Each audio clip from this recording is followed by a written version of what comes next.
Welcome to Create Wealth Through Franchising Podcast and Kim Daly TV. I am your host, Kim Daly. I want to educate, motivate, and inspire your business ownership journey by interviewing CEOs, leaders, sales coaches, and exceptional franchisees to learn their valuable insights and strategies that we can apply to our own business ownership dreams. Now, on to the show.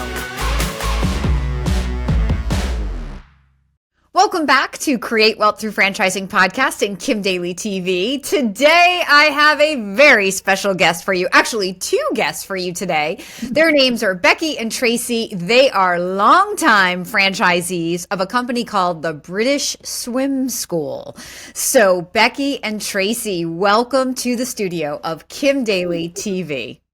Thank you, Kim. We're glad to be here. So happy to be here. And I think that you're sitting in your office, which looks like it could be a pool area. Just an office. Okay. We stay in the office. This is our classroom. We do regional trainings now.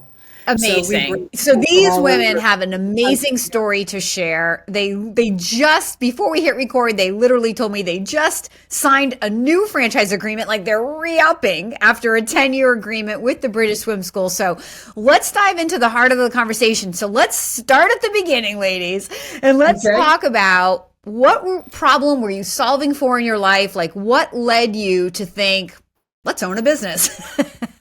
Well, I think it's two different problems. I mean, I can tell you mine is, I worked a long career at IBM. I was done with the corporate world. I was just ready to do something where I was kind of in control of my own schedule and do what I wanted. And then you can tell you. Yeah, we're friends because our kids were friends. So we've been friends for about 20 years because our kids brought us together through elementary and high school activities and things like that. But I had a 28-year hospital pharmacy career. So we both decided this is nuts, the hours and the demands and the constraints, and we want to work for ourselves. And so people cocked their heads and said, "You're doing what?" They couldn't believe we were leaving the careers that we had to do this. And it truly was a leap of faith because nobody in this Pittsburgh region was teaching swim lessons on a year-round permanent basis. So we knew that it would be wildly successful, but Pittsburghers didn't know about it yet. They didn't know what was about to hit them, what was coming. Yeah. It's so true what you just said. Like so many people who deviate from the normal path, even though everybody on the normal path that I meet anyway is like, God, I want to get out. But when people actually say they're getting out and pursuing their own dreams, it's always like our family and friends and colleagues look at us like we just lost our marbles. Like what happened to Becki and Tracy? They fallen off the wagon. Swim school? What are you doing at swim school? Because we looked at a couple other franchise opportunities. Yeah. And we did realize that anything involving children or pets is very successful. Very long-term sustainable. Okay. So let's talk about British Swim School. What were because the company has grown so much, right? In all the years you've been a part of it. What were some of the qualities of this business or characteristics of this business that were appealing to you? So, and where I'm coming from with that is when I work with my candidates, oftentimes no one's coming to me going, oh yes, sign me up to sell swim lessons, right? But people are looking for businesses that are home-based, low investment, long-term sustainable. So what were some of those characteristics that stood out the most to you with this model? Well, I'm going to take this one. It was really the business model, and it wasn't like $1 million investment. Like Tracy said, we looked at a couple other franchises. Most of them required us to build something, $1 million up front, right? That's a little scary when you're leaving a big career.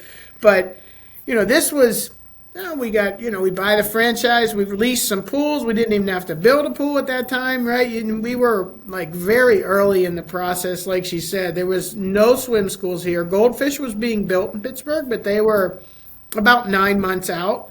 And then, we just talked to Rita. I mean, we were actually the first franchise to start from the ground up. So it was before there was a whole lot of background. We went in our first conference and there were 6 of us, maybe eight of us. And we just went down to the one in November. There's 200. I mean, it's it's grown. really grown like crazy. So, I mean, it was just really the business model. You know, you can scale it horizontally, you can scale it vertically. There's a lot of room for growth. You can be creative. You can add other, venues, and it's just a nice model. Want to add anything? I think one of the things that drew us to it also was the history that the founder, Rita Goldberg, had brought with her, because we hadn't been at it long here in the States, but she started doing this 45 years ago in Manchester, England, hence the British name. There's nothing British about us. But we do have people ask us those crazy questions. Do you swim on the other side of the pool? Things like that. But I liked that she had been doing it for 30 years before she moved to Miami and really started building it up here in the States. So while it was new to most people, it was actually very established. The methodology that we used was tried and true, and we knew that it would work here. It's so good. So, okay, so you got in very, very early. You've remained in for a decade. So let's talk about the personal growth journey that you've gone through, and maybe even how you've given back to the franchisor. I'm assuming that being an early adopter, there was a lot of things, I's that still had to be dotted and T's that had to be crossed. So let's start with your own personal growth journey, because I love to help people understand when they ask me questions like, can I be successful, or can I make, $500,000 in my business? And I sort of turn it around on them and say, I don't know, can you? Right? Yeah, So right. when they look at me cross-eyed, like, what do you mean? Isn't the franchise supposed to give me this? And I'm like, no. And I know you guys understand that. So Yeah. tell me about the journey. So you had a corporate sales background, Tracy. Is that what you were doing? I did. Becki did I with did. IBM. Yeah. I was in hospital pharmacy. Hospital. Yeah. So you're a pharmacist. Okay. I've heard, I thought sales. Okay. So you're in sales. So how does that translate to, what skills did you take with you? What skills did you had to learn in order to survive for 10 years and thrive? When we met with the bank was really interested to find out what our backgrounds were, because SBA was attracted to this female-owned business. They really were. This agent, it was one of the first SBA loans she actually was able to Get award approved. to a women-owned business. But she says it's amazing how many people own car dealerships and then come and say, I'd like a loan to open a restaurant, with no background at all. But Becki and myself and Terry, who has since retired, we all brought something different to the equation. And Becki's the numbers person. She's the finance head, the spreadsheet queen, and the QuickBooks guru. And then I came from the emergency preparedness end of it, an old Girl Safety. Scout leader, safety, that type of thing. Terry brought to it as a 50-year-old woman at the time, a preschool, gymnastic program for preschool little kids. So they looked at all of us together and said, none of you have swim background, but you're going to be tremendous together. I can And totally see that. that's why we were awarded the small loan that it took to get into our business. We aren't a very expensive franchise. It's very affordable. Yeah, because you figure you've got to buy the franchise, you buy all your startup materials, but you're leasing pool space. One of the nice things about the business model is some of these swim schools, if you look at the Goldfish and the Big Blue and Aquatots, they go in and build $1 million pool, and they have to put all their kids in that one pool. Where this model is, we have pools all over, like in Pittsburgh, we have Pittsburgh surrounded. We have 10 locations all around the city, right? And we've got every area. So we kind of come to you, and we might be in a hotel, we might be in a retirement facility, we have a community center, we have a fitness centers, we just have a number of different facilities, and think of it like a swim school in a box.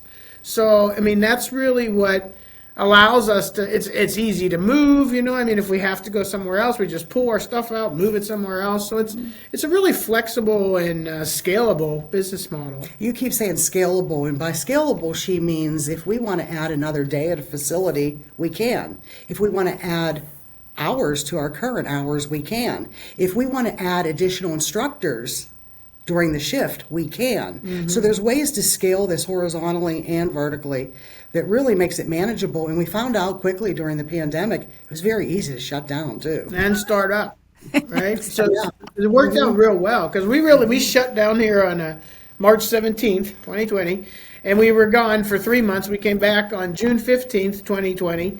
So, I mean, anybody that had paid for March, they were the rest of the May, they got that June free, and then we just kicked it right back off, and then people came back little bits at a time. We wanted to get started. We didn't want to go too long because, one, we didn't want to hurt the kids' progress, right? Because if they're not coming consistently, it kind of hurts their progress. But yeah, it was easy. It was easy to start and stop, so that was good. And by going into 7 to 10 locations, what that means is we lease space on a year-round permanent basis. Mm-hmm. So if anybody, we have convents, we have fitness centers, retirement villages, condominium complexes, anybody who is willing to lease space to us, we take it on a year-round permanent basis. And we go into those places and truly don't wear out our welcome either.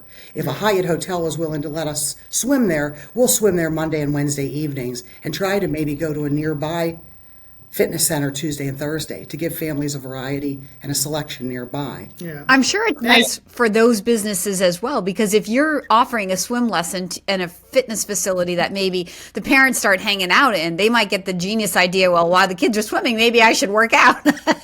Well, the same thing with the hotels. I mean, parents come in from out of town or relatives come in, they say, hey, well, Susie's swimming at the pool. Why don't you stay here? You can watch her swim lessons, you know what I mean? That kind of thing. So we see that too. So here's the question I'm dying to ask you. So it's a decade of kids, right? I was a swim instructor back in the day. It's what I did for my summer jobs in high school and college. So I know, like, I would go to the grocery store and I'd be like, you look so familiar. And I would be like, and then I'd be like, oh my gosh, I taught you to swim when you were 5 years old. Like that kind of, you see all these like grown teenagers and you're like, I knew you when, right? So it's so gratifying teaching people to swim. This is a life skill, which is why I love the British Swim School tagline. Tell the audience what it is.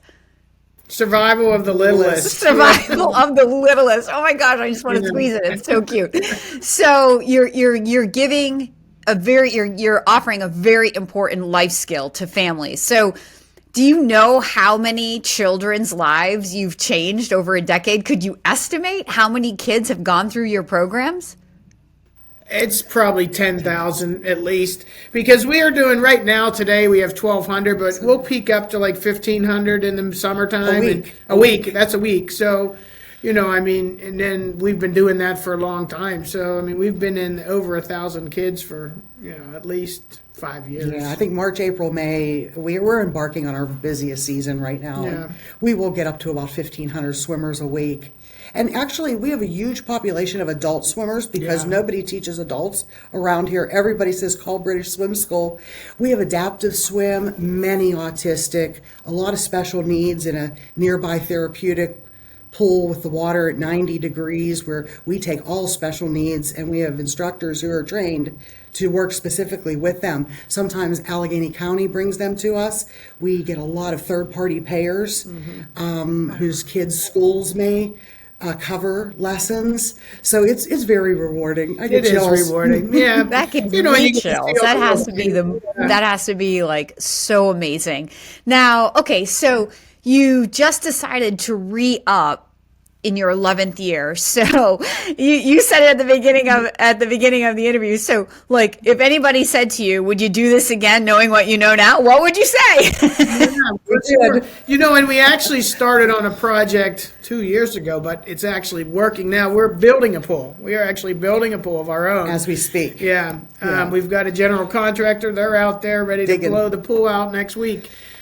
So that's been kind of rewarding. That's really what we're looking for this week, because it gives us a little more flexibility. Like if we want to do aerobics, or, we've done some water polo lessons in the past, right? We want to find another coach and do that again. So there's a lot of things that we can do with our own location now that we have the funds and we're big enough, and it's an area we're not in. There's no pools in that area, so it's just another way you can scale it. Right? So you're not competing against yourself or taking any of those leases back. You're going to a whole untapped market and bringing your branding and everything you know to that. Oh my gosh, you guys are amazing. This is awesome.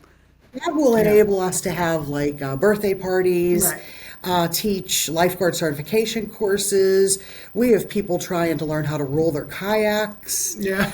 We have dive-in movies, which is a fundraiser for the Hope Floats Foundation, where people come lay on their chaise lounges and they can watch a movie on a big screen in the pool. The kids and Disney movies. So this standalone, and we're going to be able to move our offices. Yes. Which is how many square feet and 9 employees in the office. We're all going to move it all under one roof at this new pool. So it'll be our flagship, location. Yeah. Some Yeah, it's really exciting. good things you're looking forward to. So do you see an end in sight to this, or are you just feeling like in your 11th year, you're like hitting your stride?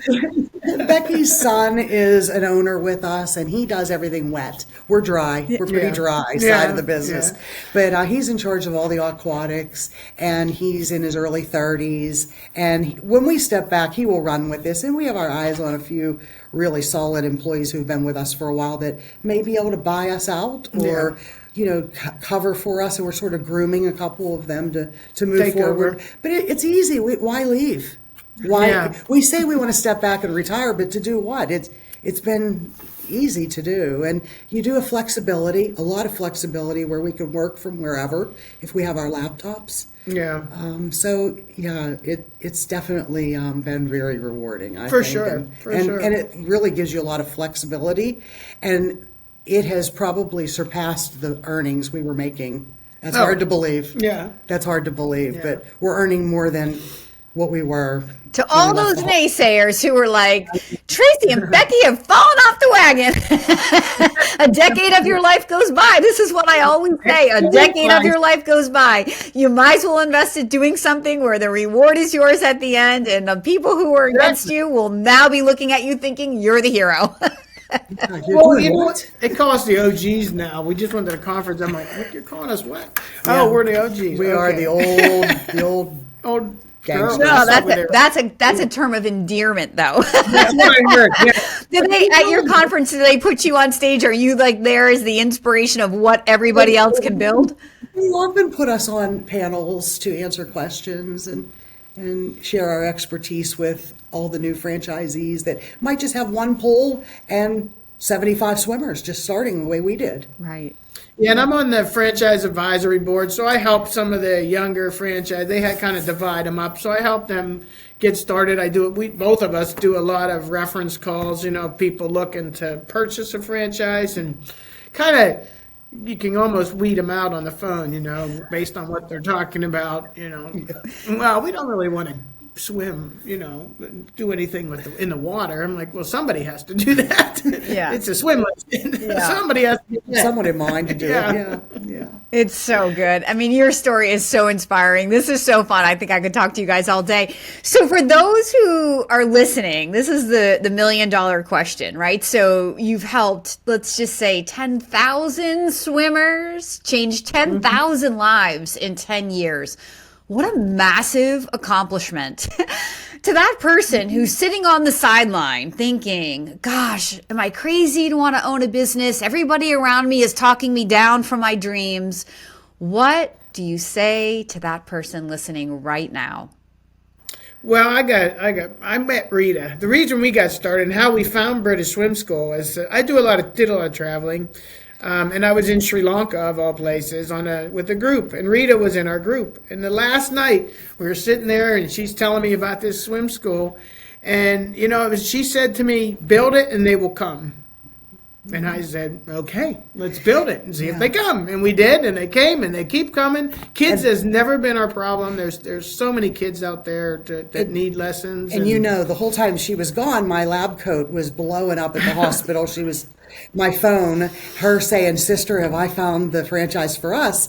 And then it took her 40 hours to get home from Sri Lanka, and she wrote the business plan the whole way home, coming back, and we were ready to go. Yeah. We literally bought it 3 months later, so by the time we got the loan and everything, we was a done deal. Because we were looking at other franchises. Yeah, we had looked at a few other ones. Yeah. I mean, so just by luck, Rita was in your group, on the travel group?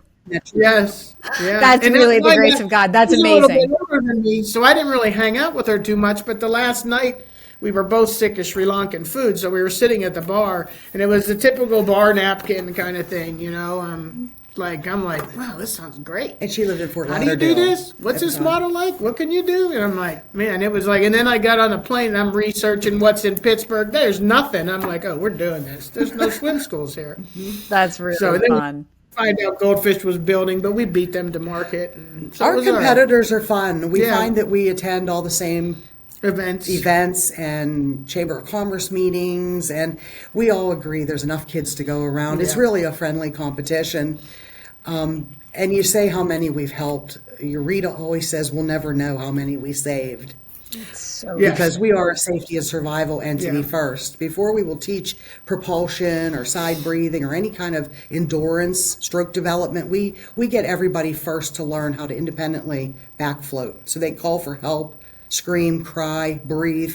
And it doesn't matter if they're 4 years old or 14 years old. That's something that we spend months on with some of these toddlers. But we need to know that they can independently roll their shoulders instinctively and come up floating and fall in 8 foot of water and be okay. So, once we're really proud of the safety and survival entity of it, because when you look at your local YMCAs and your high schools and other people that offer programs like this, they don't really focus on that. And that's why we'll never know how many we Yeah. saved. That's Yeah. They also don't focus on the special needs, right? So that's another niche area that we've gone into, and they don't do the adults like we said before. So both of those are areas that we focus pretty hard on. What a really special answer. I didn't expect that. So did you actually answer my question of what do you say to the person on the sideline? Because we got distracted with that other better answer. So what's your answer? What do you say to the person on the sideline today? You'll never know unless you take the leap. You do Right. feel like it's a leap of faith Yeah, because you for don't sure. know, like, am I giving up 5 weeks vacation and all this seniority? And Yeah. am I giving this up for what? And do it. Don't be afraid. Don't You'll look never back. know unless you do it. And the longer you wait, the older you get, right? And the longer you wait, somebody else might do it before you. So Yeah. And never worry about the competition. When we do those prospect calls, I do ask people what's around you. I want to know what is around them. But the next thing I tell them is don't even consider the competition because it is a friendly competition and there are enough kids. They never stop coming. yeah. You know what? Kids That's a is- true That's a true statement in every single business out there. I talk people down from that competition worry every single day. Once you figure out your own business model and how many kids you want and the scale you want to grow to, right? Like you have to know that I always say, let the competition take your overflow, right? Think from your own abundance first and then realize you're giving the rest to the other people, right? So it's so well received over here when I hear you say that. You guys are beautiful. I feel like we could do a totally separate interview just on the partnership because I talk people down from partnerships like this all day long. So I mean that's like we don't have time to get into that today, but like I'm sure that through the years it hasn't always been easy, or maybe it has because I don't. No, I Well, mean, most no, we're pretty franchisees good. are one. We had four big owners. salaries to grow into. Because one of the things I wanted to do was have the structure, right? Because, the aquatics director in this is a very important role. So I wanted to know that going in and kind of make sure, so we had Terry and now my son's doing it, but make sure that person was invested, right? Because in the beginning, it's a lot of work to get started. I mean, there's 4 of us. We're running around. Back then, I was teaching swim lessons, right? I was in the water. She was on the You deck. don't want know that what I role mean? to turn over. You don't want that role to turn over because it could really halt your growth, your development, because then you have to start all over. So that was an important role. So that's why we kind of defined the structure even before we bought the franchise. Yeah. The partnership thing is a whole nother deal, but you guys make it look and sound easy as all people who are successful do. So it's amazing. God bless you. Thank you so much for Thank sharing you. your inspiring story and being my guest today here on Kim Daly TV. All right, Kim, thanks. Good talking with Yeah, you. to wrap this up for those followers, for those listeners out there, I want to say, look, today we talked a little bit about partnership. We talked about competition. We talked about building a legacy for your children, right? That's amazing. Just getting off of the sideline, getting into the game. You're never going to know. It's always going to be a leap of faith. What an amazing, amazing, and inspiring episode here on Kim Daly TV. For those of you who are still listening, who are interested to get off the sideline and to get into the game, you know that I want to be your daily coach. Please follow the email on the screen right now or reach directly out to inquire@kimdaly.tv. That's inquire@kimdaly.tv. And until next time, my name is Kim Daly, and I want to be your daily coach. You can find more content just like this on my YouTube channel at kimdaly.tv. And if you're inspired to take the next step to explore franchises matched to you, please email me right now at inquire@kimdaly.tv. That's inquire@kimdaly.tv.